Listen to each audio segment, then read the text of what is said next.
Right, let's go. To start off, the most frequently asked question from my last video, where did you get the jacket in the thumbnail? Well, I've no idea. Okay, on to number 2. Just kidding, it's the Tenka Musō combat motorcycle jacket. Here, I'll just show you where you can get it. And depending on when you watch this is obviously subject to change.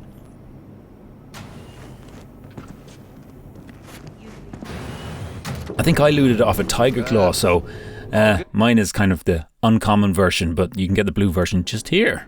There you go. Now let's get on with the rest of the list.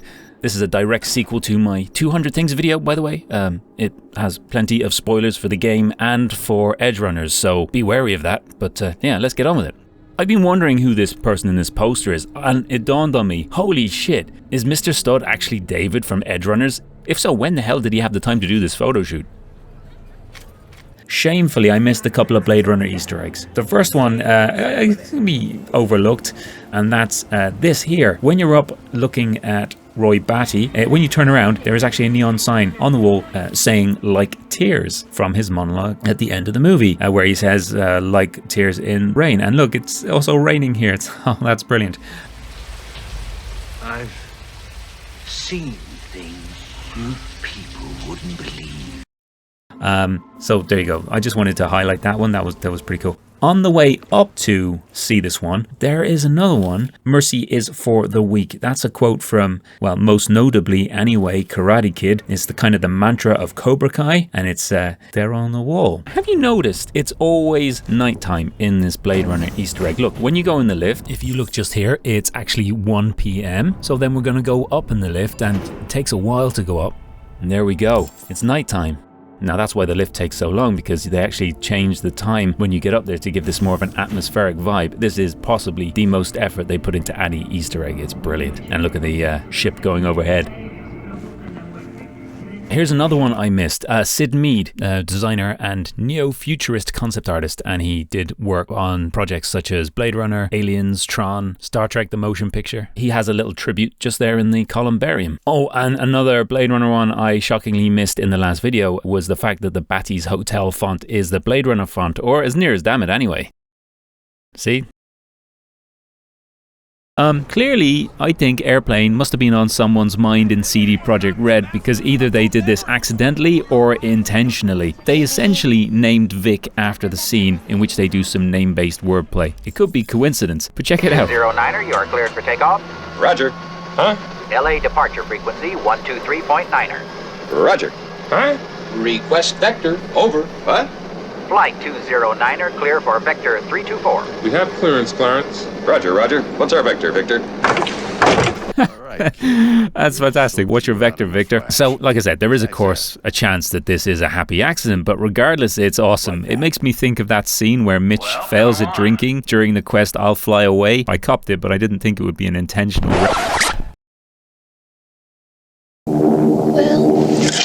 Now, I was just crossing the road using the underground passageway here, and I came across this jerk. I don't know if you've seen him before, but he's trying to give some advice to somebody who's clearly down on their luck, and uses the old pull yourself up by your bootstraps phrase. Right up by those bootstraps. Okay, but you got an eddy now? Well, I'd rather teach you to fish. You got a fish? What? No. It's a metaphor. And... the absolute audacity of the guy, he actually tries to steal my knife. No, but I get it back in the end, that's okay. Oh, I thought this was really interesting. See the DTR posters here? If you actually stop and have a look at them, they talk about how they're using extra fuel to help out with the shortage in plastics in Australia. I'm not exactly sure how the mechanics of that work, but basically it looks like they have a future where we maybe went too far with cutting down plastics. I'm not sure, but it's kind of ironic, I think.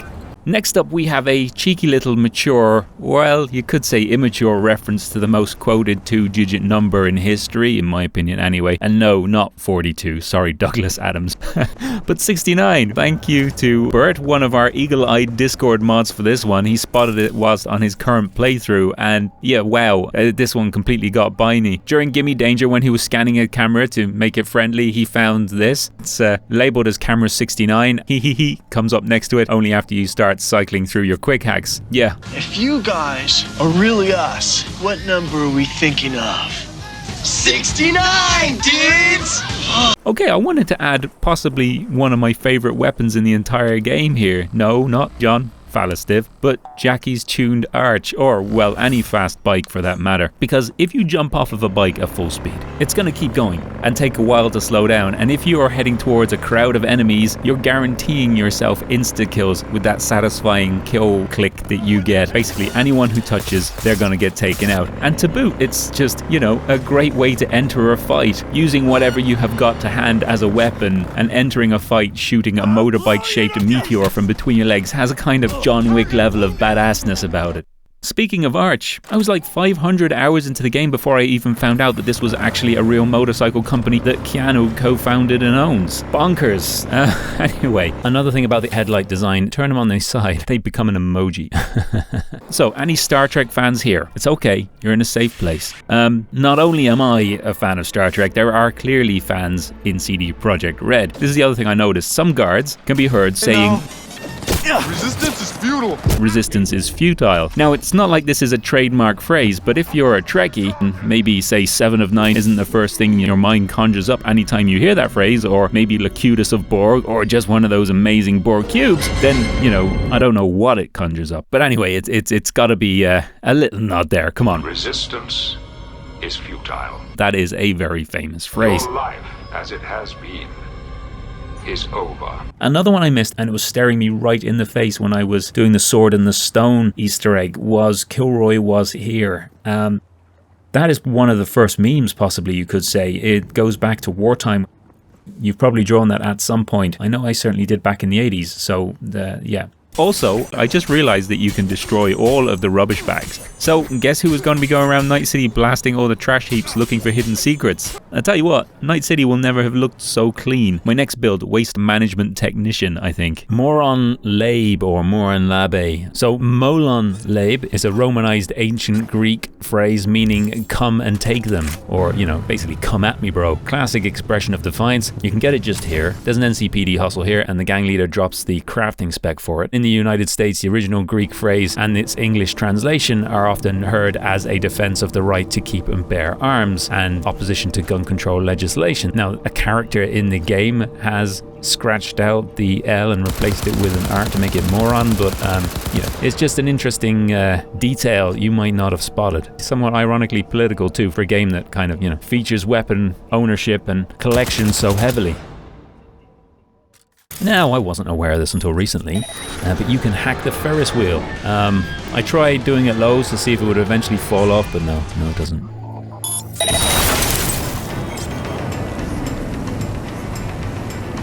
So, these are apparently Pawels Sasko's notes that he put in the game. Now, are there any code breakers out there that could actually work out what's beneath the scribbles? Is there some way of, you know, doing that? I tried using some different filters, but, you know, it doesn't show up anything. But it'll be very interesting if anyone is able to remove the scribblings from that to actually see what's written underneath. Does anyone else think the Delamain logo resembles the OCP logo from Robocop? But I think it's a thing. But anyway. Okay, this is pretty cool. This is one of the first new ones I learned about after making my 200 things video, and that is that there's a proper Easter egg for Die Hard, not just the character's name in the game. If you go onto the roof here near Dino's bar and you check out it seems like a lot of the movie reference Easter eggs are always dead people, unfortunately. Whether it's the Iron Man one or the Terminator one or the Mad Max one, they're all dead people with shards on them that tell the story of what's going on, and sometimes they're made up to look like the people from the movies. You know, the same with the Pulp Fiction one. It's kind of morbid, but I guess it's the easiest way. I don't know. Anyway, it's a bit morbid, but here it is. So this is a Die Hard reference. As you see here, we have the archived conversation between John McBain and Holly Gennaro McBain. So that's obviously John McClane and Holly Gennaro McClane from the movie. And what I think is doubly funny about this is the fact that they went with McBain instead of McClane, because McBain is the character in The Simpsons that's kind of a parody of Arnold Schwarzenegger and the action heroes of the day. So thank you very much for letting me know about that one. Welcome to the party, pal! Now, I thought this was interesting. I noticed this around the place. You can see it here on I guess it's a parking meter of some sort. You see them around the town. Basically, aurochs. So basically, an auroch is an extinct animal species, and it's a creature that would feature quite heavily in games from Kingdom of Amalur and Asheron's Call to the Witcher series. In the Witcher lore, it's thus described: Aurochs or Taurus is a large horned creature described as a dappled pig with horns. This is the closest thing you'll get to one of those ancient beasties in the futuristic world such as this. Okay, this is one I thought I had put in a previous video, but I can't find it, and I think I just keep forgetting to put it in. I was having a nosy around on River's computer in Joss's house, and I noticed this recipe for jambalaya that he had downloaded previous to the job, where you actually meet him and he cooks you his family recipe for jambalaya. The lying bastard. He'd do anything to get into your shorts, wouldn't he? But you stir, please. This book cover here, I originally thought, and I kind of still do, that it's inspired by the cover of Ready Player One, but it also looks like the new cover of Neuromancer, which is obviously a massive influence. Okay, and another one that I think is subjective, and I'm curious what you think. There's this Kuroshi ad, and it's for a rock climber, and she happens to be in the colors of, I think, a very famous tomb raiding lady that we all know and love, Lara Croft. Obviously, she's not completely like her, but I think the color and choice of her clothing, I think, is intentional. Oh, look, I found BabaYaga's house. In Slavic folklore, BabaYaga is a supernatural being, quite a complex figure, actually appears in different cultures and is depicted in several different ways. But one of the ways I guess she's looked upon is kind of like the boogeyman. But BabaYaga's a woman. She lives in a house with, chicken leg stilts. Specifically, this is probably closest to the Hellboy one because she is portrayed as a grotesque child-eating character. And in some cultures, she's used to scare children as well, you know, like the boogeyman. So that's kind of what we got here. She's capturing children, and someone obviously tracked her down and hacked her because she took his sister. And yeah, she got her just desserts.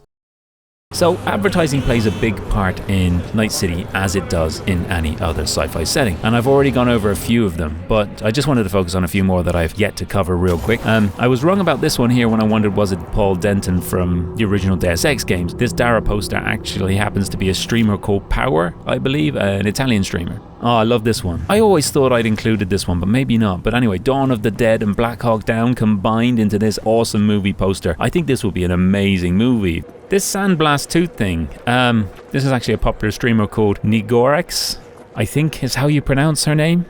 Sorry if I got it wrong. And dad jokes are always a winner for me. Cheap as chips. If I have to explain it, just cheap as chips. So the wolf's bobblehead. Now, I always thought this was just like, I don't know, a bulldog or something like that. I'm not great with my canine species, but it was pointed out some time ago that this is just like the wolf's talisman that Geralt has, and then that's pretty cool. Kind of obviously it's got a big round head that makes it look more like a dog, but that's just the way bobbleheads are, right? Oh, this one's horrible.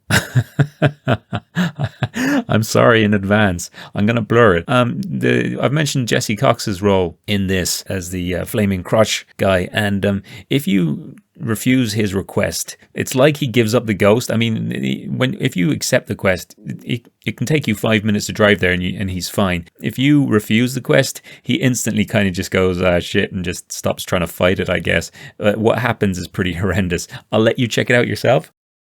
But yeah, it's pretty immediate and pretty horrendous.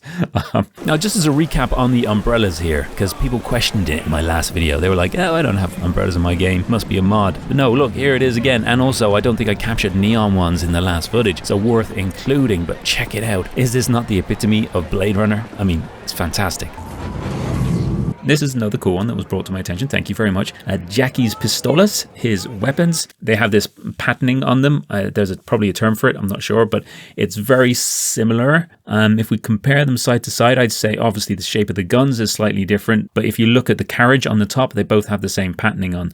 Now, both of these guns belong to characters named Jackie. This black one here is from Jackie from The Darkness 2 specifically this footage is taken from, and Jackie Wells. I don't know if that's intentional or not, but yeah, it seems like to have two characters called Jackie that both dual wield pistols with carriage slides on the top with the same kind of patterning. Coincidence or intent? I'm really too lazy to find out. I mean, who would I ask? Speaking of Jackie's guns, his La Chingona Dorada can be obtained after the quest Heroes. You have to go away and come back. At least I did. I think I travelled away and travelled back, or skipped some time or something. But yeah, leave one there for Jackie. We can't dual wield them, so you may as well leave one there out of respect. Don't take them both. Oh yeah, and sort out these guys while you're here. For Pepe, it actually might be a little side job you missed. Raymond Chandler Evening. Not bad actually. Could have done with more jobs like that. One that you all keep telling me about and I keep forgetting to put in is yet more evidence that someone in CDPR is a massive Tarantino fan, or at the very least a fan of the movie Pulp Fiction. And you can find it all over the place, and it's Does He Look Like a Bitch? One of Samuel L. Jackson's many quotable lines. Do you know, if Phantom Liberty doesn't somehow have a reference squeezed into it about there being an overabundance of monkey fighting snakes on this Monday to Friday play, I think I'll be most disappointed. Dennis Cranmer, this character who gives you the quest Big in Japan, his name is based on this card. There you go, same name. I'm just going to mention this briefly because I think I've mentioned the fact it's a missable quest of Fly Away, but not what you get from it. You get the scorpion figure. I'm pretty sure I've probably mentioned it somewhere along the lines, but the scorpion figure is itself an Easter egg. It's a fairly accurate depiction of Scorpion from Mortal Kombat, so... Get over here! Now this is a really nice one that I think most people have gotten. The penny didn't actually drop until my second playthrough. But anyway, the Delamain quests are chock full of Easter eggs. And this is a Silence of the Lambs reference. Not only is this Delamain cab asking to be called Clarice, the main character from Silence of the Lambs, played by Jodie Foster. She wants you to silence the flamingos, and at one point in it, just here, V directly quotes the movie, just replacing it with flamingos. So that one's unrefutable. It's pretty good as well. Also, this one actually quotes Babylon 5. It's been, I would say, 3 decades since I saw Babylon 5. Yeah, that's a long time, I suppose. At least the guts of 3 decades anyway. And yeah, I don't really remember. I just knew that line struck a chord with me. But I have a feeling a lot of that conversation might be actually taken from Babylon 5. I need to look into it more, but I'm not sure. Comprehension is a triple-edged sword.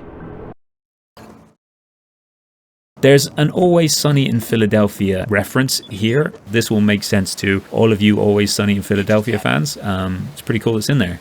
The username here is Golden God 215.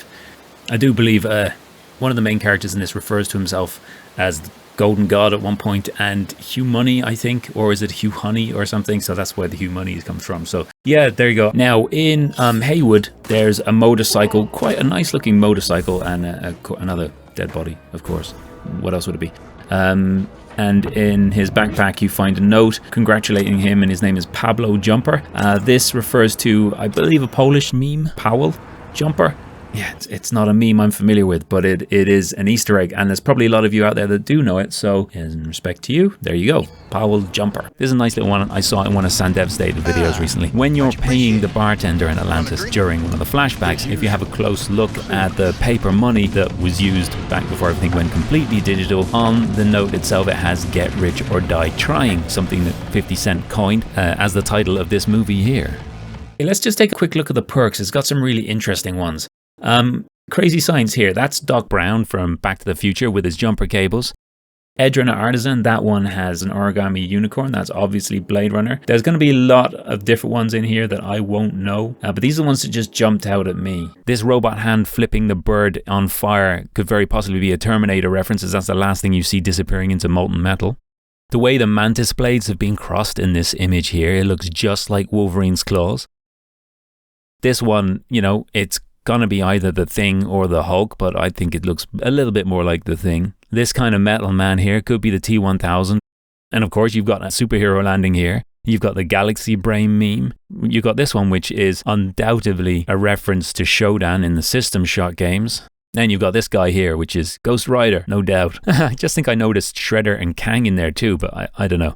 I don't want to take the piss. Anyway, thank you Remos for pointing this one out just very recently. Mr. Handy can be found in this garage here, or at least something that looks a bit like Mr. Handy anyway. So there's a few bits and pieces to loot here. But look at that there. Does that or does not look like someone's trying to build their own version of Mr. Handy? You know, another Fallout reference. Brilliant. And if you look in here, you've got some goodies to loot. At the end of the ending where you go with the Aldecaldos and Panam, at the beginning of the epilogue of this ending, when you're on the dam with Panam, that rhymes, you see a birdie on the window of the car. It just so happens it's a swallow. And this is a swallow, and this is the birdie in the game. Now, the swallow is a bird that's quite special in the Witcher lore. I guess for me, most notably, it's the healing potion that you use in the game. And I think for me, although it's also linked to Ciri, being that Ciri's elder name is Ziriel, which is swallow in the common tongue, I think that whilst that is possibly linked, I think for me it's more pointing at that being the best ending because it's a healing ending. It has the potential to heal. That's just my reading from it. But either way, it's a swallow and it's not there by chance. They could have chosen any bird, but of course they chose a swallow. So yeah, that's pretty cool.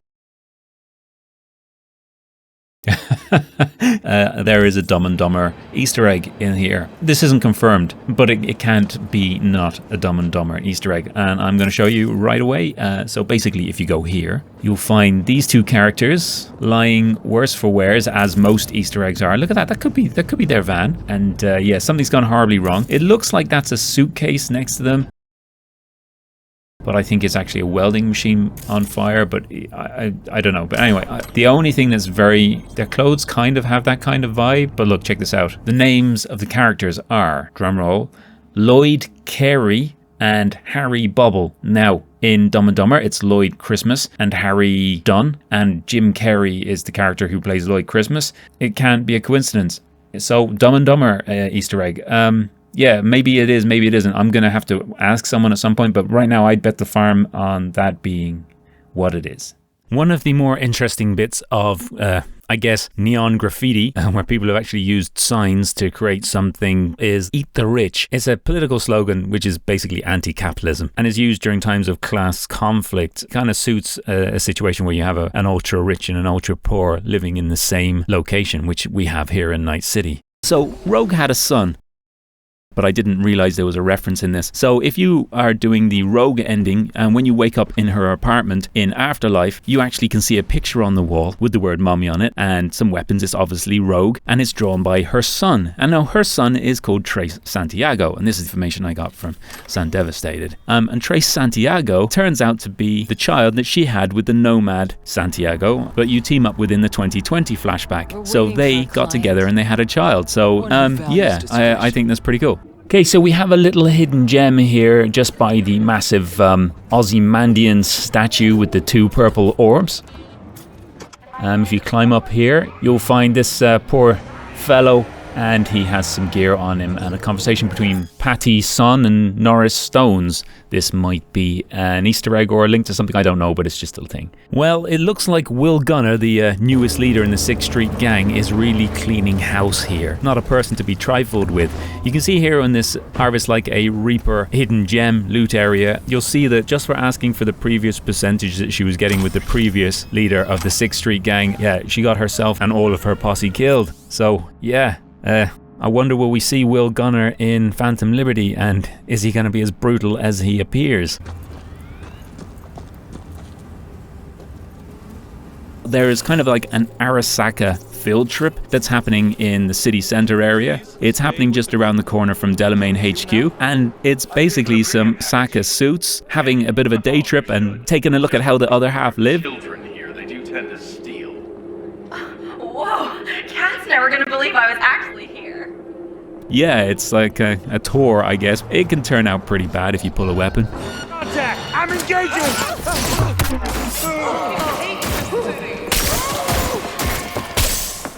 But yeah, there you go. Yeah, if you check out the names of these things here, I'm pretty sure that's the Teletubbies, right? Whoever came up with that one, I don't know. They're on a different wavelength or a different planet to me. It's funny, but it's probably one of the most disturbing ones ever, I have to say. Where have the Teletubbies gone? This always tickled me. It's the animals. They like to knock out lights of existing signage to form new words. And you can see here the Grand Imperial Mall now reads animal. starting off on the Corpo life path. This is my most recent playthrough and I missed it. I don't know if it was added after, but you know, whatever, I missed it. So when you land on the top of Lizzie's bar and you deal with the grumpy basketball players, very unfairly actually, you have just kind of landed in their court. As you're walking away, you'll see that a hand appears over the basketball. You can pick it up and interact with it. Look at this. Why is this happening? 3-pointer. Look at that. So yeah, that was pretty cool. I was gutted I missed that actually, but there you go. Okay, so next is one that if you've come to the game post 1.6 and you haven't been keeping up with patch notes, you might not even know this, but there is a playable arcade cabinet now, and I would predict they might even add a few more, but for now we've got this one. It's Roach Race. It's a heck of a lot of fun, I have to say, and the track is banging. I won't play it because I don't know if it's copyrighted, but the music is really good. I find it quite addictive. Oh, and here are the Roach Race rewards. Here's some of them anyway. I didn't record all of them, but yeah, you get it for winning the race. It's pretty cool. You get this whole kind of outfit, this whole cowboy outfit, but you also get a little kind of story that talks about Roach and kind of gives the backstory of the game, and it talks about The Witcher as well, which is kind of funny. Oh look, and Barbossa. There you go. Pirates of the Caribbean, huh? I'm pretty sure he's not the only Barbossa, but still. Before the heist, if you don't go straight away with Jackie, you can have a little mill around, and look who you can see. You can see Panam chatting with Nash. So here it is before you actually catch up with him and take his Widowmaker. So there they are having their chit chat before everything goes south. It's pretty cool. These little touches are beautiful. Like there's so much stuff that happens whether you see it or not. Multiple playthroughs really do serve you well. Oh look, always nice to see Dracula crop up and things. I found this one ages ago, back in 2021, but I didn't know what it was from, and I didn't look into it. Somebody pointed out that it's from The Departed, and it is. You know, it refers to the characters and situation from the movie. Very cool. Okay, so in the very middle of city center, Corpo Plaza, where you've got like Militech and Petrochem and Biotechnica and Arasaka. Well, in front of the Militech building here, there are 3 entrances. The very far right one has a little hidden gem, not particularly an Easter egg, but the guy has some loot on him, and he has a conversation between him and Dum Dum. He's fallen to his death. The irony of it, the shoes he had on it when I was looting him are cushioned soled shoes, so they obviously didn't help him on his descent. Oh god, poor fella. Now this one, I'm not 100% sure if it is intentional, but it looks very much like, well, it's a delivery bike, right? But it looks very like Sam Porter Bridges' bike in Death Stranding. And as we know, there are a lot of crossover Easter eggs between Cyberpunk and Death Stranding. I know Death Stranding did that with a lot of games, and you can talk to characters from Cyberpunk in Death Stranding. Apparently, I must play that through. This is something a lot of people miss because they won't have HDR capable monitors. I don't know how I was able to record this. Somehow I was anyway. But there you go. Doesn't it look absolutely amazing? Like, it's just, honestly, this game, it looks great. I just love it. And speaking of looking great, if you've not been around the game in a while, the most recent patch introduced a thing called path tracing mode. So for those of you under a rock or like me practicing marketing avoidance, you may not be aware. But here's me trying it at 4K. Okay, and then at 2K or 1440, you know, it really does give the game a lot more lifelike edge, but for me it's almost just an artistic difference. If you compare how it handles reflections, for example, with these 3 clips here, they all have advantages and disadvantages in my humble opinion. It is testament to how this is one of the most gorgeous games ever made. I mean, this right now is running with ray tracing off, so I mean, you decide. I do have a standalone video of this, but I think the YouTuber Sam Brand does a really great job of talking through the nuances of this and what it means for gaming in general now that this is a reality, so go and check that out too at some point. And with footage from that body cam game in Unreal Engine 5, with CD Projekt Red switching to UE5 for future games, and given their track record, I'm really excited. I'm getting caught up in my own hype. I need to chill.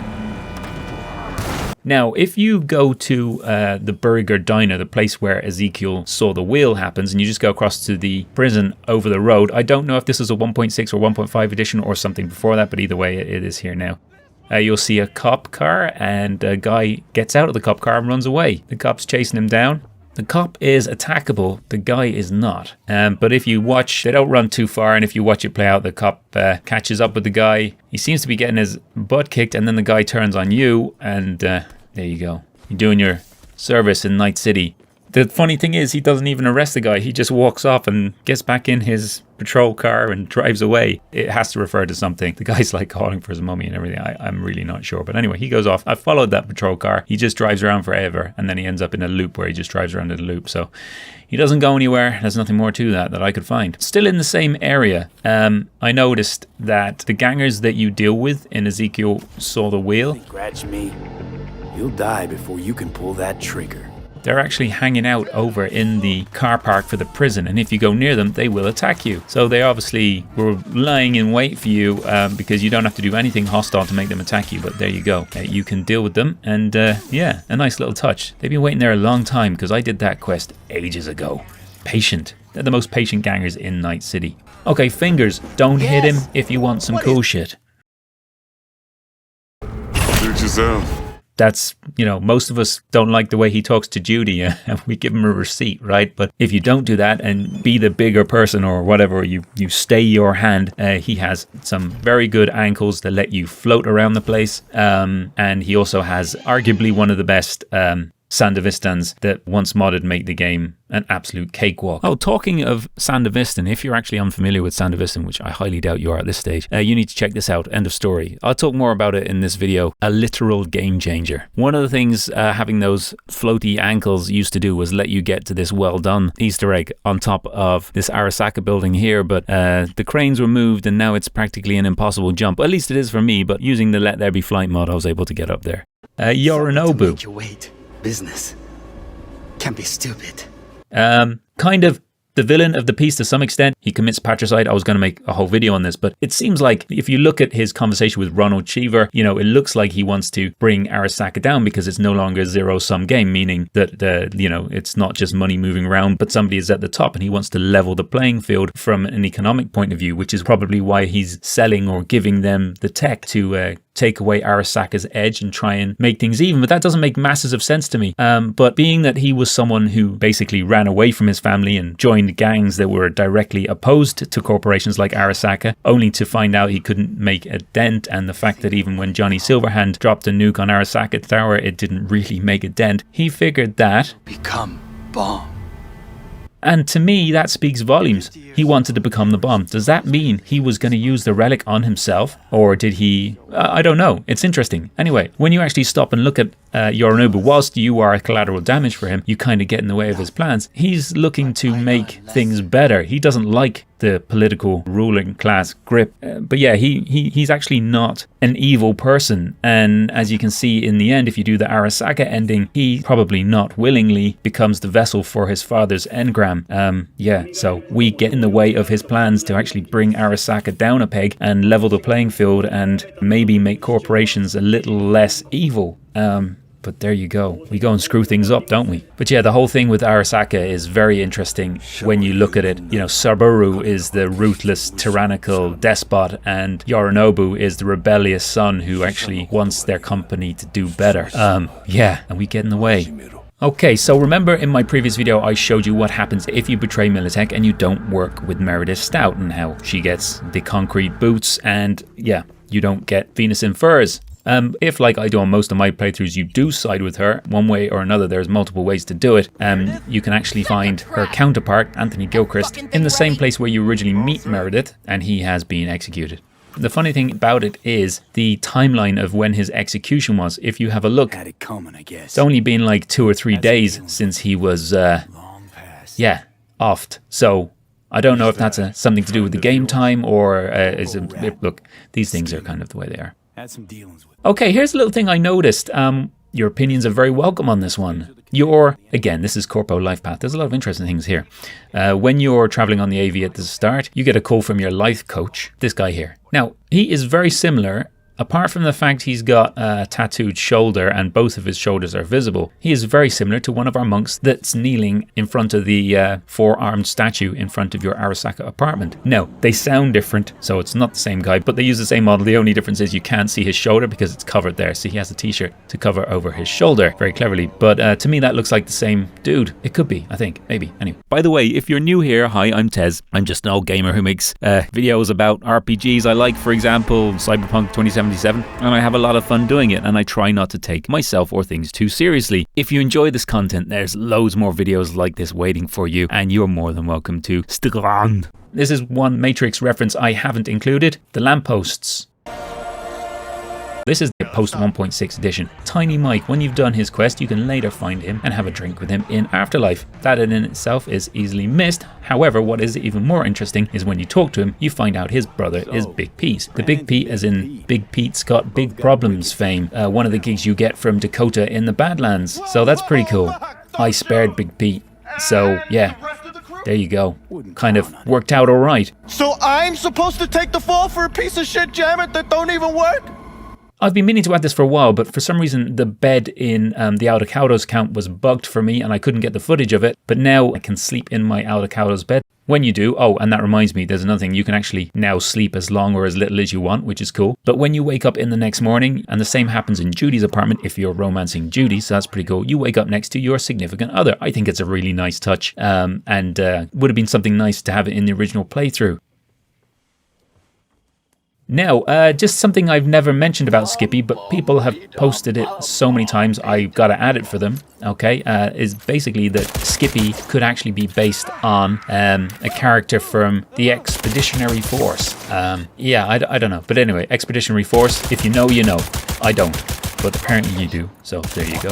I wanted to include it for you. I love Skippy, though. Great company in the game. No replacement for Jackie, though. Speaking of things ending in P, there's Clippy. This guy seems to have a bit of trouble with some drones. There's some loot here, a bit of a story. Yeah. Okay, next up we have the blade glows. Okay, depending on your opinion, they've been enhanced or nerfed. The vibrance of the glow has definitely been nerfed and they're back to the way they were before, but I've never quite analysed them quite as much as I have since the glow has been removed. And I gotta say, and I'm not just saying this now, I prefer them like this, and here's why. Each blade has a distinctive look. The thermal blade really looks like molten blades that have been pulled from the furnace. They are causing the air to shimmer around them. They have little sparks coming off them and they really do look like they are wicked hot, right? The electric ones, they've got a cool carbon fiber finish and they really have that kind of electrified edge, and maybe not so good, but the chemical ones, you know, they look pretty stylish and they have a very small yellow gas coming off them, but they're probably the weakest of the three, but I don't use those ones anyway. So I kind of like the way it's gone. The make everything glow kind of thing was getting a little bit old on my old eyeballs. If you have enough strength, or if you can go around the outside and break in the other way, and you don't wait patiently for fingers during the quest, the space in between, you can actually go in and see who he's working on. He's fixing the faceplate of one of his clients, a doll, and she has a very similar look to the woman. The hair is not the same, but her face is very similar, or at least the missing faceplate is very similar to the woman in the E3 2018 trailer, who's doing her eye makeup while her faceplate is sat next to her on the vanity. Very similar to a character from Cyberpunk Edgerunners as well. Quite an iconic prosthetic in the game. A little disturbing too. Now, did you know that you could save Takamura? Curiosity got the better of me on my first playthrough, so I actually jumped back up to see what was going on. But it seems you can just leave him die, or when you get to the corridor here, you know, you can go left instead of following Johnny Silverhand to the right. The whole world is trying to lead you in a save yourself direction, so it's quite easy to miss. But yeah, more details of it specifically can be found in this video here if you're interested. And we're going to save that for later. You will die here. Thank me later. Need to find a way out now. Fast. Okay, another NCPD Easter egg. So this one here, if you go to this area here, there is a Villefort patrol car just off Goldsmith Street. And when you get close enough, you can hear what sounds like moaning. And there's a cop sat in the car. If you get too close, he gets pretty pissy with you. You know, just wanted to tell the guy that, you know, he might not realize he's got loudspeakers on and we can all hear what he's watching. He gets pretty pissed off if you don't go away, and he gets out and he attacks you. So, you know, either leave him at it or be prepared for a fight. Seriously though, you should know better in a public place. Look at that bat with the barbed wire wrapped around it. It's kind of iconic looking, isn't it? A bit like Lucille from The Walking Dead. But to be honest with you, that doesn't look like Negan. That looks more like Dr. Disrespect. But hey, check this person out.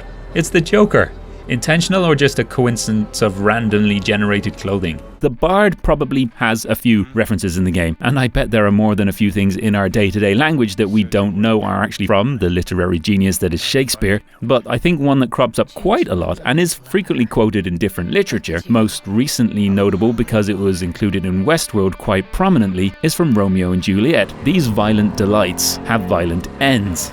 And that's from a scene where Romeo and Juliet are getting married. I believe it's Friar Lawrence, and the interpretation is that he's advising them of the dangers of pursuing passions so strongly. And in the Arasaka ending of Cyberpunk, Yorinobu quotes this. Violent delights with violent ends. And again, his intent is open for interpretation, but for me, I think he's referring to both him and V, who are two people passionately pursuing their goals and both heading for disaster because they're both blinded by their passions, which is going to lead to tragedy. Yorinobu is arguably the game's second protagonist. I've spoken before about this and his desires to bring down Saka and level the playing field, pitting them against Militech and staging this hostile takeover. He is very anti-corp and could be considered one of the good guys, putting patricide to one side for just a minute. His passion will bring a lot of pain and violence in the coup, and our passion as V, our single-minded desire to tear out Johnny Silverhand at the expense of all around us, not only failed, but it also hobbled Yorinobu's plans, and we were singularly responsible for enabling Hanako to reinstate Saburo, and making him stronger than ever, living out another 150 years in his son's body. So, it's crazy. Like, the only outcome is tragedy because we're not seeing the bigger picture. And for more on this, my video about FF06B5 will kind of feed into that a little bit. But yeah, there's no doubt that Arasaka ending, the whole thing is a tragedy. That's one of the things that elevates Cyberpunk to such heights. It's not a happy ending, no matter what way you slice it. It's tragic, and it's a pretty grown-up narrative. These violent delights have violent ends. The only way I think you can draw some good from the Arasaka ending is maybe if you put V into Mikoshi yourself, at the end when you get the choice, and spend eternity drinking digital sensons with Tamagotchi Jackie. I don't know. But anyway. And also, at the end of this scene, when you're going into the lift with Hellman, if you look closely, you can actually see the exact moment Yorinobu gets slotted with his father's relic, and I totally missed this the first couple of times round. But yeah, that's pretty awesome. Okay, you might remember in one of my previous videos there is a very badly placed police car near the Highwayman, the missable gig. It's been fixed since, but if you climb up on the roofs nearby, you can actually find 2 dead cops and the story about what happened. I don't know if this is referencing anything in particular. It could just be a little hidden gem with some loot and stuff. But McClintock really sounds familiar, and Jimmy Fallon. Yeah, no, they're very familiar names, but I can't quite place the situation. I've done a bit of research, but no, maybe you know. So, remember Ruby on the chipping in quest where you let Johnny take over? She gives you the information you need to proceed and where to find Grayson. Unfortunately, if you spare Grayson, like, I say you need to do to get the Porsche, which you don't once you know how to get the Porsche. It's only when you want to get it for the first time you don't know. But then after that, once you know you can, you don't have to spare him. But if you spare Grayson, it looks like he exacts his revenge on Ruby for giving you the information. Yeah.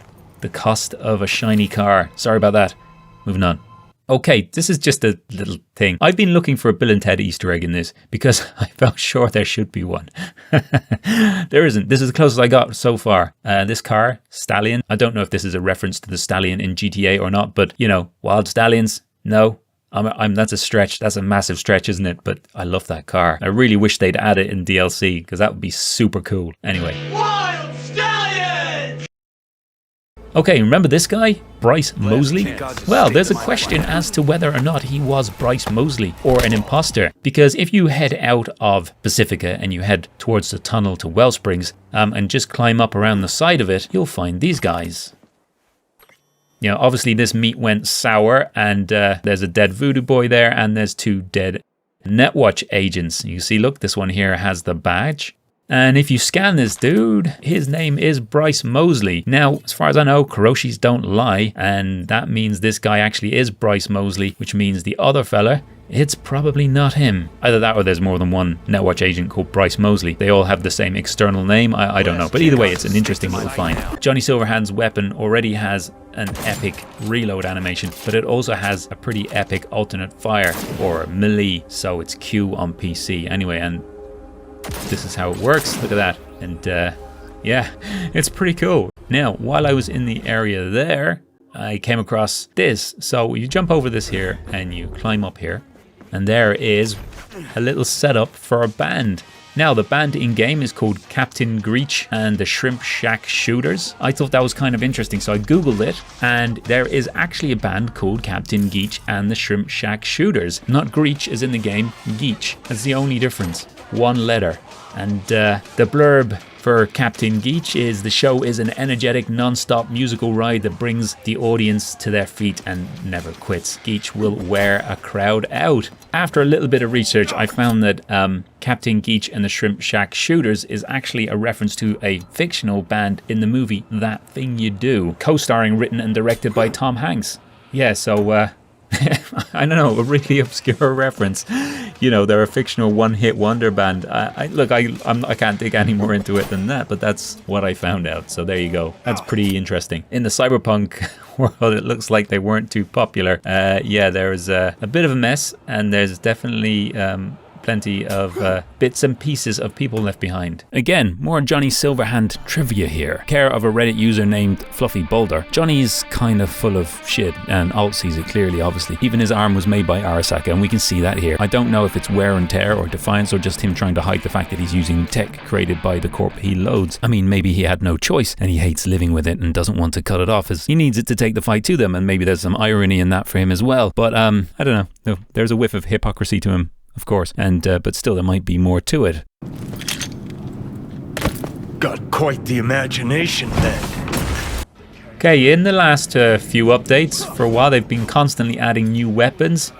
So they've added new blades like these, pretty cool animations with them. You know, they're a lot of fun to see the new weapon designs. They've added things like new shotguns and new precision rifles and stuff like that. There's a couple of iconic ones. There's one that sticks out for me, which is kind of really hefty, and that's the one you get on the gig Concrete Cage Trap, which is one of the very newly added gigs, and it's right there in front of you, very unmissable, and it's hypercritical, which is a power precision rifle. And boy, does that thing kick. Check this out. And there's another one that I found kind of cool, which was added recently, and that's the Senko LX. Cool thing about this one is you attach the front section to it when you first bring it out, and it has a thumbprint activator. Nice little touch, very futuristic, I thought. In addition to that, for any of you 40k fans out there, they have added a chainsword. Now, it doesn't really have any cool lock-in animations like the other blades have. It's nothing special and unique, but it sounds great and it looks pretty cool, I thought, for a nice little addition. So I was very into 40k when I was a kid. I still have my armies knocking around somewhere, and yeah, it's pretty cool.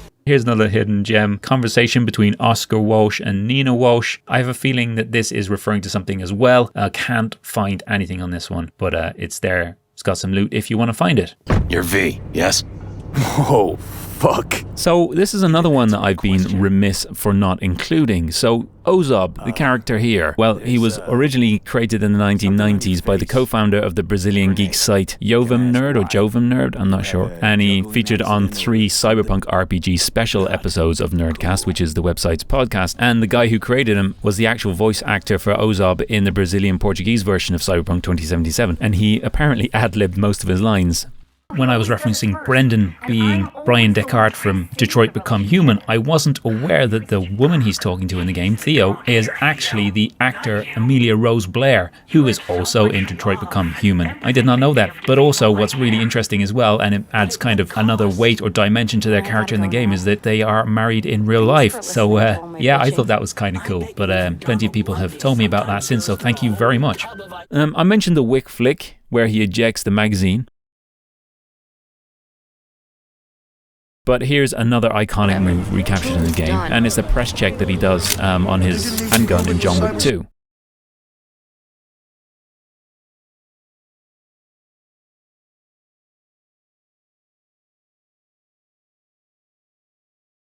I'm still curious, why does this kid have a gun? And she's talking about being a trauma team member.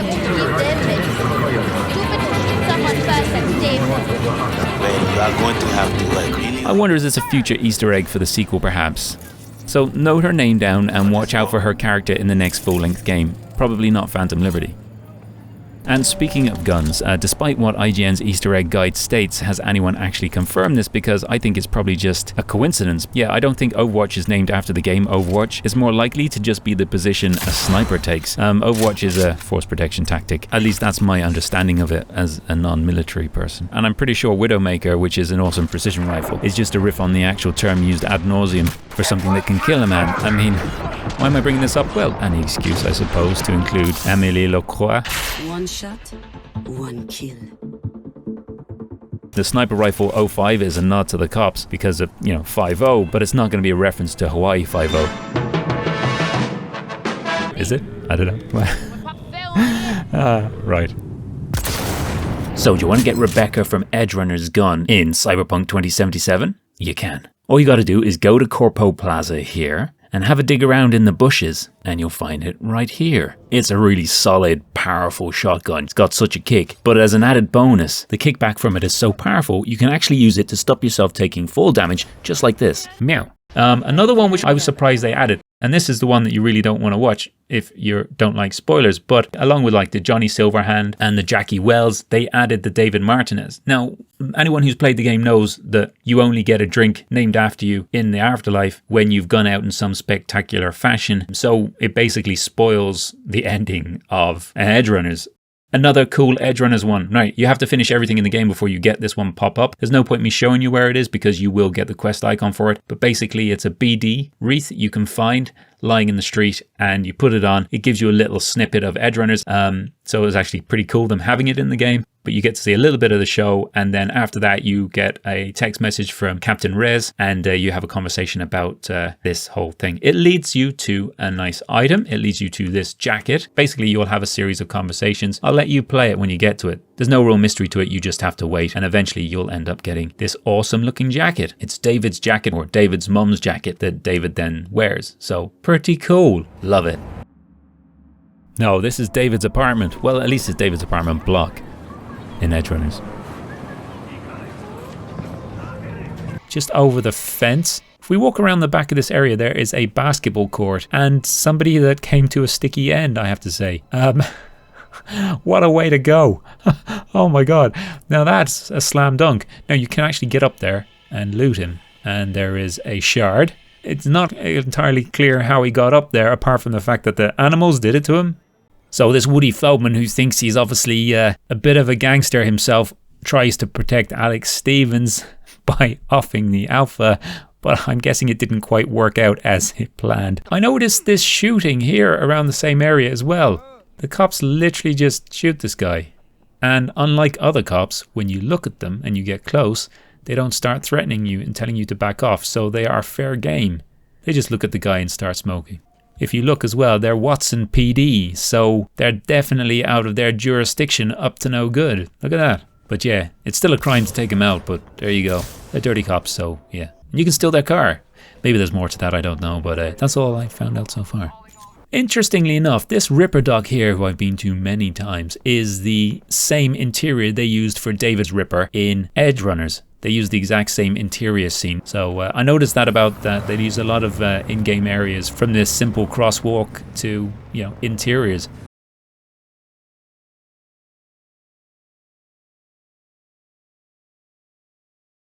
And another location they used, as well as that big mega building where David was from, you can find Becca and Pilar's place here. If you look from the outside, it's exactly the same location. Now, the building inside is actually somewhere you go for a quest, so someone else has moved in since, but obviously, spoilers, we know what happens to Becca and Pilar, so someone else moves in their place. So there's a few locations like that. I know a lot of people have found these things. And this is where Lucy's apartment is.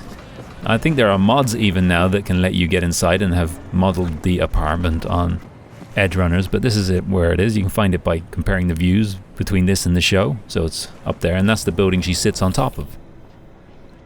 Here's one from one of our mods, Arligan. One of the graffitis here, now you're going to have to forgive my pronunciation here, but if you look at this graffiti here, Emocido Enganado is actually graffiti from real life. It's basically a meme that went viral in Spain. I think there's a few Spanish developers working on the game. Now, I don't get the joke because I don't speak Spanish, but basically it became famous because the unknown graffiti artist misspelled the words. So I think probably me mispronouncing them is not an issue. But yeah, they've positioned it in a very similar way and they've copied it almost exactly. I think that's gas. Thank you very much. This is a really, really clever touch, and this just goes to show the attention to detail that CD Projekt Red have. I love it. This guy here from the quest, The Ballad of Buck Ravers, who's a huge samurai fan and was at the gigs and selling the merch. So take note of him, okay? Because later on in the gig, I like Supreme. If you look in the crowd, there he is rocking out. And his amazing attention to detail. I wonder if he's one of the people in the crowd in the flashback here.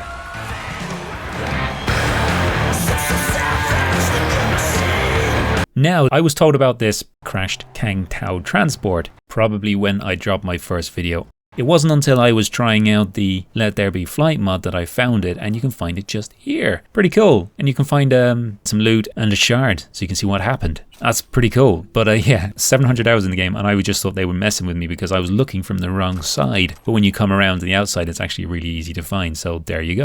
I like this here because it's easily missed. After some time has passed, they actually come and clear the crashed Kang Tao transport you bring down during the Pan Am quest line where you're trying to get hold of Hellman. So they actually clear it up, and there's a drone and a couple of Kang Tao agents remaining there after. So look, you can see it before,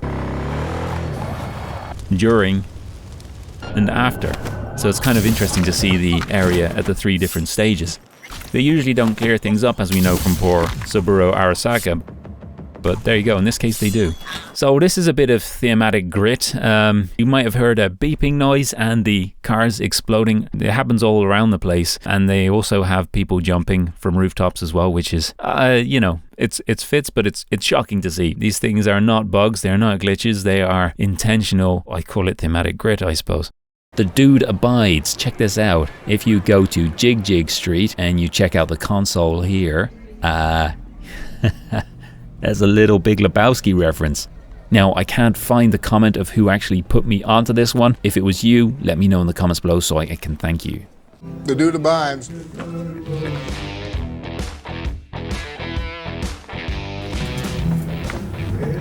The dude abides. This isn't so much an Easter egg, but it's an interesting little location to find. These 2 turrets here, once you disable them and you go in around here, you can find a netrunner and you can find a conversation from Rogue. It really kind of puts the world into context. I kind of like these things. Check it out. This netrunner was actually brought in to do one of the gigs you end up doing. They failed, you didn't. Well, you know, I'm assuming you didn't. And there's another similar netrunner over here. Again, with this one, it looks like they used the same character model they used for T-Bug, but it's not her. Don't get excited. Yeah, speaking of T-Bug, see this video here. I think she'll be back. Just note what he says here in this flashback about Soul Killer. Seen it happen. Not an iota of physical damage. Nervous system or anywhere else. No sound, no fury, no stench. Just all of a sudden, brainwaves cut out. As if someone pulled the plug. Oh, no, not now!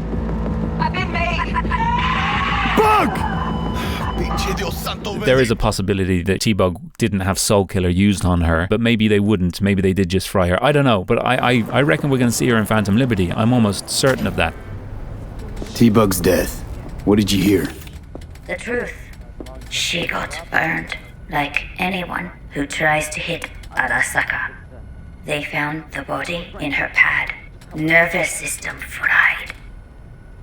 You know what that feels like? Can't say I do. Now, this is an interesting little interaction that I hadn't spotted. If you just go into this area below Fingers Clinic. Oh, gracious creature and benign! Visiting to the element obscure! Us, who the world with bloody stain imbrued! If for a friend the king of all we owned, our prayer to him should for thy peace arise! Sounds like paradise. Blue butter? The hell are they taking?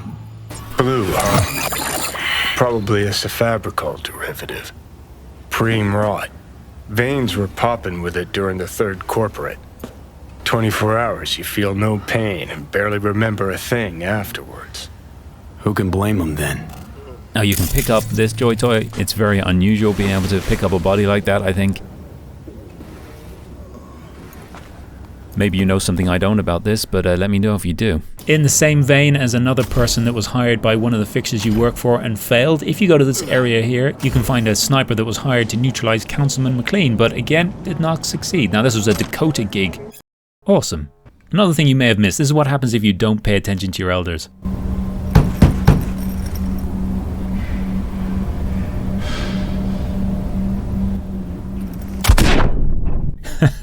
Remember the secret knock, otherwise that's what'll happen. You know, I've often wondered what inspired this green snake image. It's very evocative, and you often wonder what was in the artist's mind when they came up with it. You know, was it the artificial snake that the first replicant in Blade Runner had? Or is it maybe Salma Hayek's snake dance from Dusk Till Dawn? You often wonder, but yeah, it's evocative and provocative at the same time. If you're on a huge rush to get to Takamura, you might actually run by this little event going on here and not notice it, but it's actually Gillian Jordan trying to do a news report. I say trying because if you walk between her and the camera, she has to keep restarting and eventually just walks off for a cigarette. Let's do it again. You live from Japantown, where hey, stay out of the shot. Thank you, people are working here. But yeah, if you let her finish it, I wonder, can you see the news report later? I don't know. And interestingly enough, I always thought that was a Trauma Team AV floating there, but no, that's actually an N54 News AV floating there. I thought it was pretty cool. Now, thanks so much for Ono 6007 for steering me in the right direction for this. I've been looking for it for quite a while now. It seems to be just in one very specific place. I haven't been able to find it until now. This Night City Centipede banner uses the likeness of a German YouTuber called Piet Smiet. I think that's right. Sorry if it's not. This one has eluded me for a long time, longer than the showering cat one. And speaking of hard to come by Easter eggs, let's take a look at that one next. I've been trying to catch this one for some time now, but I finally got the cat to spawn in the shower, and look what happens when you go and take a shower when the cat's in, or should I say, listen to what happens. I would never do that to James Tiberius Cat, by the way. He's perfectly safe. Oh, there's another advert. It turns out that this insurance salesman is actually another YouTuber. This is a Spanish YouTuber by the name of Alex El Capo. Oh look, you can see these in a few places, but check out this kid playing with the Delamain drone outside the chapel in Pacifica. Hacked, I would say. I miss my sister. So, although cactus juice is a thing, in the anime Avatar they also have a cactus juice. Drink cactus juice. It'll quench you. Nothing's quenchier. It's the quenchiest. Here you go. Oh yeah, this is another good one. Thank you very much. Now, several of you have pointed this out to me, and it's been pointed out for quite a while, so I'm not going to be attributing this to one person in particular, because I honestly don't know who's the first to tell me, and I've been told several times. But in response to the Hideshi Hino, or Hino, Hideshi Hino thing that I mentioned before, where the guy mistakes Goro as Hideshi, you can actually find that poster, and when you pass the poster, this happens. Hey Goro. Wow, you look like a million Eddies. I think that's pretty cool. So yeah, there's that. I like that one. Like I said, thank you very much for everyone that's mentioned that one to me. I think the poster is in a couple of places. Check out this poster, Crime and Punishment and Zombies. I wonder, is that a riff on the movie that came out, Pride and Prejudice and Zombies? It probably is. Hey, check out this, BoJack Horseman. This is in the Aldecaldos camp. Lucy, who you may remember from one of those Watson gigs where you have to rescue her from Maelstrom. Afterwards, you can find her safe and sound. She's just here at the Ripper Dock at Santo Domingo. Lucy? Quiet! And it's Mia, not Lucy, got it? Uh-huh. Sheesh. That cover? Ought to leave the city, you know. My brother left. Me? I needed more here. She's called Mia instead of Lucy, but yeah, check out the interaction you have with her. It's very interesting. Now, this is in a similar vein. You can find the guy who is in debt to one of the loan sharks in Watson. You can actually find him in the shop here, and you can have a conversation with him about how things are now. Why'd you borrow in the first place? No money. I did not borrow. I only asked him. You know what the asshole do? He make me pay for wasting a time. I like the way they follow up on things like that, so you can actually see how you have impacted people. Okay, Lilu Beans. I'm calling this an Easter egg to the classic Fifth Element. The character's name is Lilu, spelled slightly differently, but pronounced exactly the same. And here's actual evidence from the movie.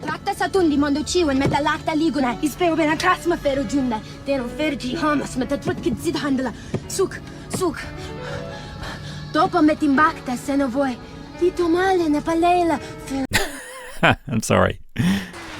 Interestingly, I think the shotgun Bloody Maria was so named after the drink Bloody Mary, a beverage often consumed to take the edge off a hangover. However, this would cure your anxiety by putting the fear of a whole different sort into you.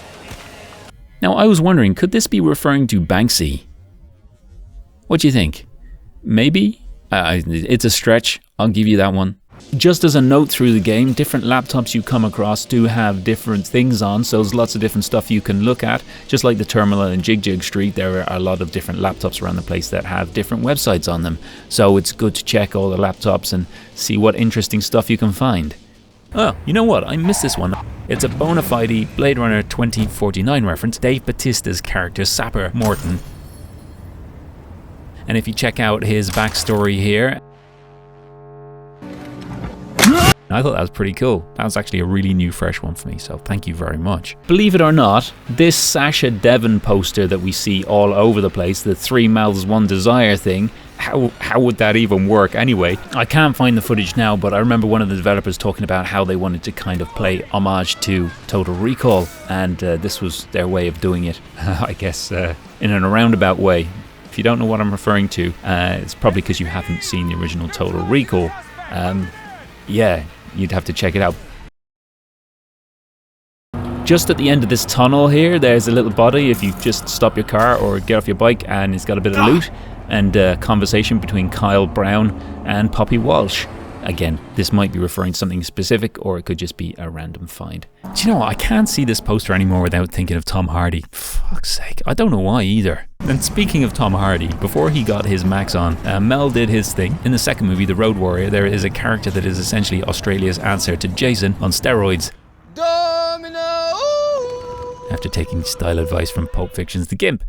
His name is Lord Humongous, and when I saw this advert, the image of the man in the Iron Mask jumped out at me, but it was the phone number that clinched it, 35116, specifically the 351 part. Max's Pursuit Special, the last of the V8 interceptors with the non-functioning supercharger, was a 1973 Ford XB Falcon GT with a 351 cubic inch engine, 351. And as far as I know, this is a V8 with 2 valves per cylinder, so that's a 16 valve car. So 351 cubic inches, 16 valve, 35116. I welcome the petrol heads among me to pull me up on my details if I'm wrong, but if I'm right, yeah, that's what this is. This is a nod to the original Mad Max. It could always just be a thug in a hockey mask, but that number would be too much of an uncanny coincidence. And vehicular combat was Mad Max's thing. Now, this is an interesting one. Could this be the Wicked Witch of the West, or the East, or the West and the East combined? Oh, watch it. You'll swallow a fly.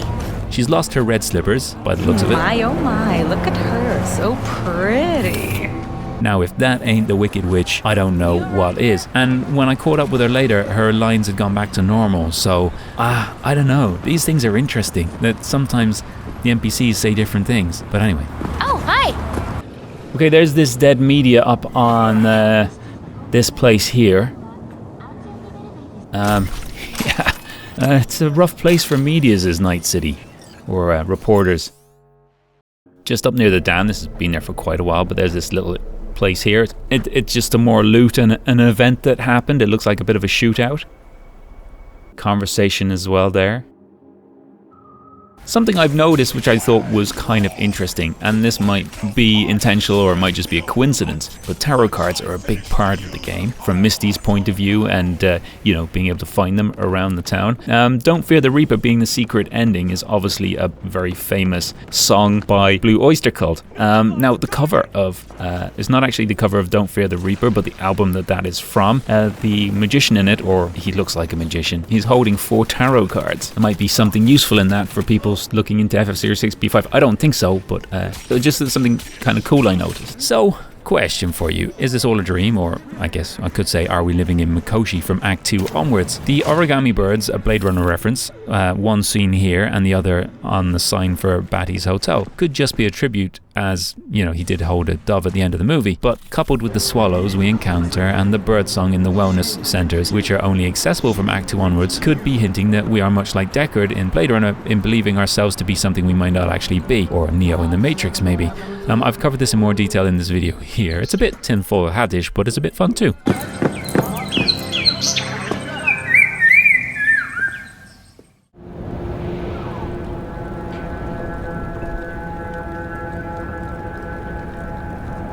The craftable, iconic Psalm 11:6 actually quotes this from the King James Bible. It's slightly different in the game, but this is the actual quote as far as I know from my research. Upon the wicked he shall rain snares, fire and brimstone, and an horrible, I'm going to change that, and a horrible tempest. This shall be the portion of their cup. So you gotta give Bayonetta some credit here. I've mentioned the Nilfgaard being Nilfgaard reference, an Easter egg to The Witcher before, but I've never really talked about the boots, and people keep pointing them out, so I'm going to include it. But I mean, it could be the boots from this scene of Blade Runner, but it's more likely to be Bayonetta. Check this out.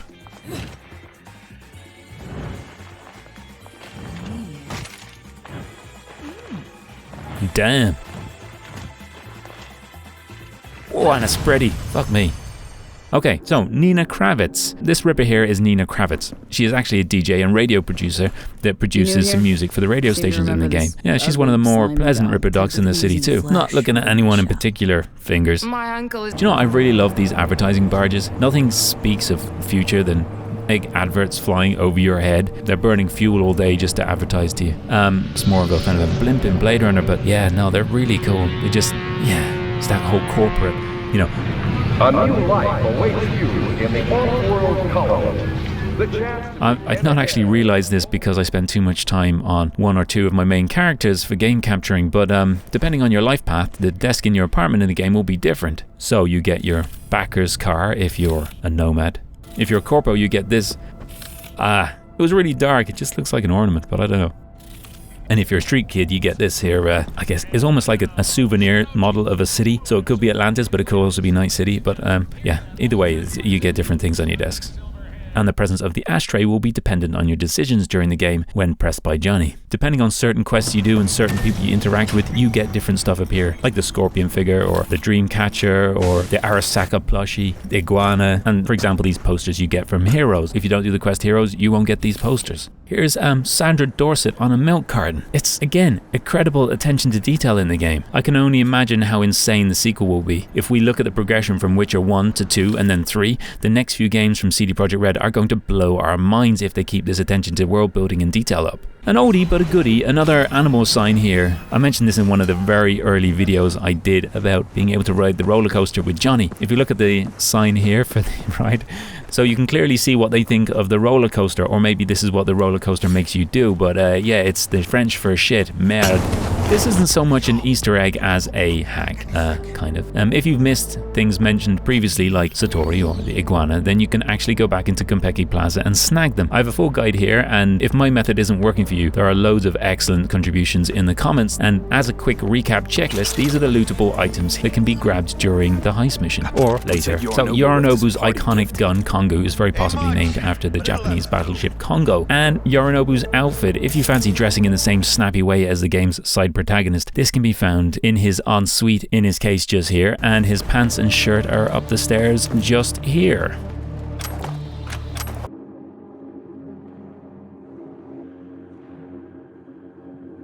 The iguana egg that can be placed in the dish in your apartment in Act 2 and over the course of 30 to 60 in-game days hatched gives you the second apartment pet. I covered this in detail already. Who would have thought? And finally, Satori, a classic looking and awesome katana that can be gotten from the rooftop, along with Saburo's decryptable diary, which is very eye-opening. It really makes clear how Hanako is 100% Team Arasaka, where Yorinobu is just as much an anarchist as Johnny, which would go a long way to explain what we were talking about earlier, about how Johnny Silverhand was on the relic. And speaking of sharp, pointy metallic objects, there are some great iconic katanas. The red one is definitely one of the best looking melee weapons in the game, and for information about all of them and where to get them and what stats they have, etc., I cover this in an old but still kind of accurate video just here. So not so sharp, but still kind of pointy. The blunt weapon we get during Venus in Furs is actually a play on a Shakespearean character from The Merry Wives of Windsor, among other plays. He's a large, rambunctious and primarily comic character whose surname in this case has been very playfully entangled, so he is Sir John Falstaff. It's kind of clever and it's kind of fitting. So, you know you can find Dex's body where you go out to do the quest Cold Mirage. He's right there. And his iconic pistol Plan B is on him. But Plan B is actually pretty unique. As its name suggests, it shouldn't be your primary option. But should there be a time when you run out of ammo, it would be great to have a backup plan or a Plan B. And that's where Plan B comes in. Plan B fires money. Well, not literally. It doesn't spit out eddies.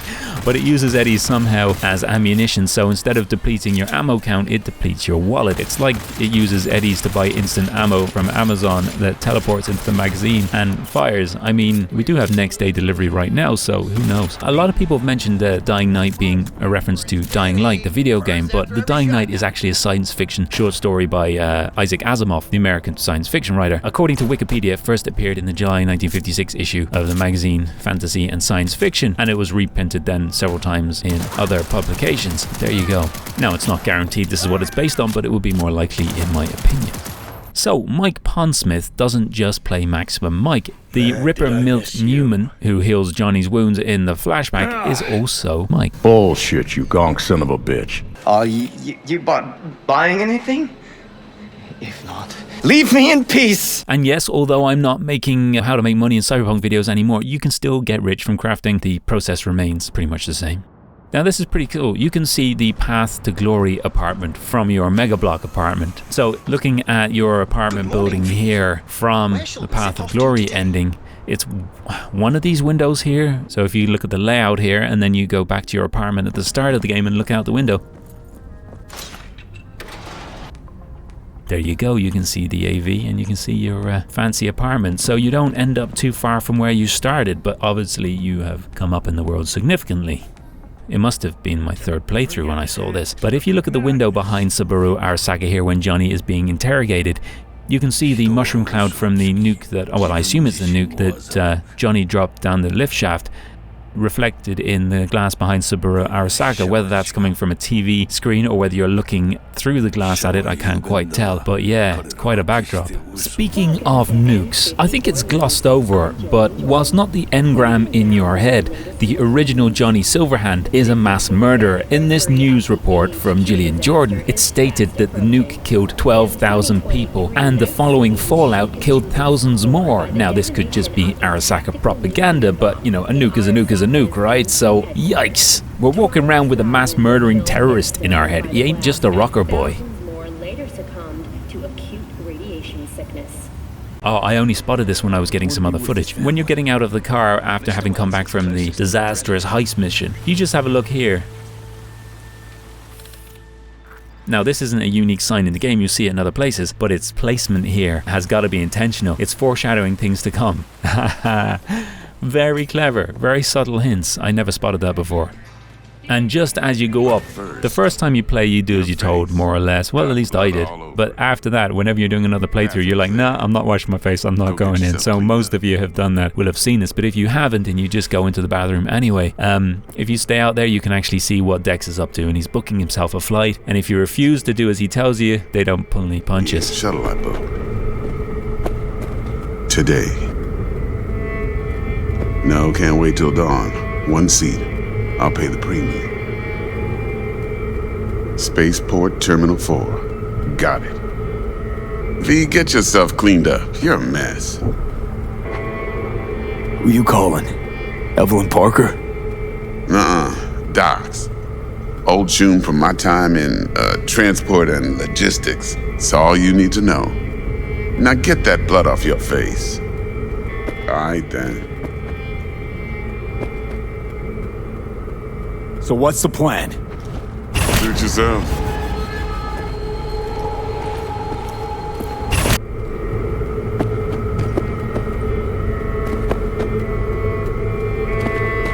All right, then.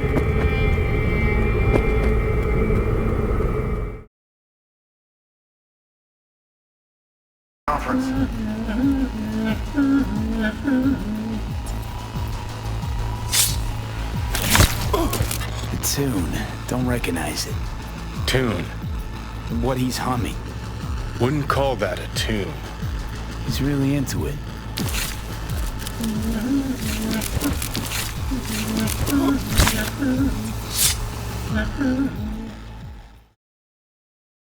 Did you ever wonder how Fingers got his name? I did. I just thought it was an extra creepy nickname for someone who was a bit handsy with their clients, but then I guess why would he name his clinic after it? Well, it seems Fingers is Fingerstat. How did I miss that? It's so damn simple. Oh man, still though, he's got brains in jars. Yeah. Paw Patrol. Those of us who are parents are no doubt painfully familiar with this show. In case you missed it, Cyberpunk has its own version. It's a bit more M-rated, I think. Situations by using live ammunition. But the likeness is uncanny, I mean.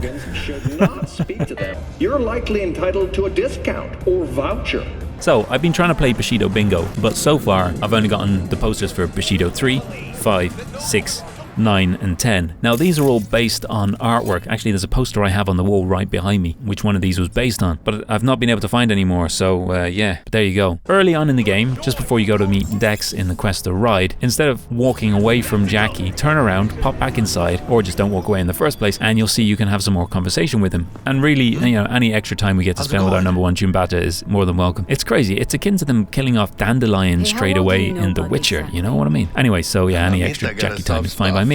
Oh, and if you like Jackie's voiceover work, check him out in a game called As Dusk Falls, as he plays a pretty big part in that. Now, this is only just a small bit of graffiti. Again, it might or might not be intentional, but Warriors was a cult film back in the 1970s, which had lots of gangs in it in the different areas of the city, and those gangs all had kind of uniforms, or at least, you know, they all dressed in certain ways. Tiger Claws, Valentinos, Animals, 6th Street, they all have their unique look, and I think Warriors was the first one I came across where each gang had a very unique look or uniform or identity. Fucking go. Now, thanks to Adam Jackson for this one. Adam noticed that V has a choice of green and black checkered nails in the customization menu, and noticed the similarities between Tanjiro Kamado's jacket from Demon Slayer. I mean, the color palette is a perfect match. You know, it could be a little intentional nod. It is quite a unique color combination. Never once in my playthrough have I not sided with Denny. I guess I'm not alone in thinking filling someone's pool with cement is a pretty douchey thing to do. And, you know, in the heat of the moment, we don't get to ask for any real context as to why. So usually I pick her, but I was curious to know what happened if you didn't. And in case you're in the same boat, well, here goes. So it turns out Drausen is multi-talented, not just a guitarist, but a drummer too. He's a real session musician. But only that, you get to hear Henry's side of the story, which I thought was really interesting, actually. What happened with Denny? Meaning before you filled her pool with concrete? I hit bottom. She left me. Almost flatlined right there in the street. She just stepped around me like so much trash. It kind of puts Denny in a worse light, but, you know, she's not there to defend herself. Again, there might be more context that Henry's leaving out, but either way, it just shows that there are more than one side to every story. What he did was not right, but he had vengeance in his heart, so it wasn't just a random act of destruction. So, look, it is what it is. So, what the fuck is this guy doing on the roof? I was there just checking out if there was any changes in, you know, the view from the Atlantis in Johnny's time and now, and no, it's actually very similar. But when I was up there was this guy on the roof. What is he doing here on his own with 2 coffees? Is he waiting for someone? I don't know. Want to have a good time? Maybe someone knows what's going on there, but it just seems so random for him to be up on the roof here.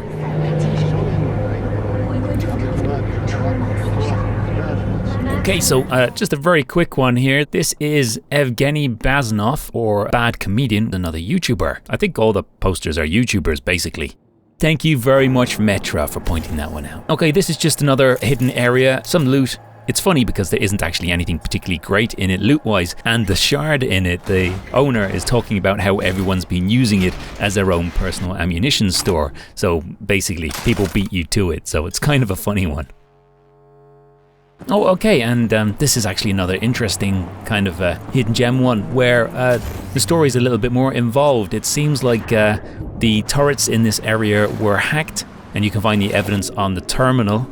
Yeah, and it killed everyone at this, some kind of pump works or something, I think. It's kind of hard to get up to this one, but totally worth it. And there's some good loot as well.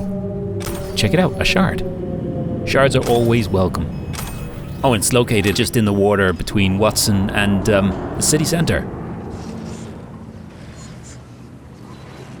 Now this may not be the aircraft carrier Kujira or the Whale, as I couldn't actually find that one docked. Let me know if you have. But this is Akuma, and this is an Arasaka ship docked in the city just here. And there's some people to fight, some things to discover. I thought I'd leave it for you to actually go and have an explore and see what you can find about it. It's kind of interesting, I thought. Perhaps it was cut content, or maybe it was just something I've missed, I don't know, but anyway. You can go ahead and check it out. Open fire on now you. remember this. Okay, so I think I might have solved FF06B5. FF stands for, wait for it. 5 flamingos. No, I wasn't joking. Well, I was, but I'm not now. These flamingos are everywhere. But more interestingly, right, this guy here, look at the color of his clothes. But more importantly, listen to what he has to say. Help me! He wants to erase me! Now, they're not standard dialogue lines. My name is Legion, for there are many of us. And speaking of interesting things about this, if you look at this guy's actual model, it's the same model they use for the assassins that try to take out you and Takamura on your flight from the junkyard.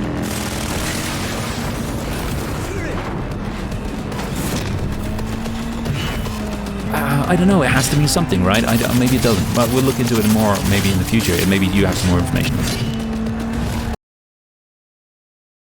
And speaking of inspirations and details, check out this chase scene from Terminator 2. This has to have been inspiration for this assassin jumping on the car and clawing his way up. Brilliant.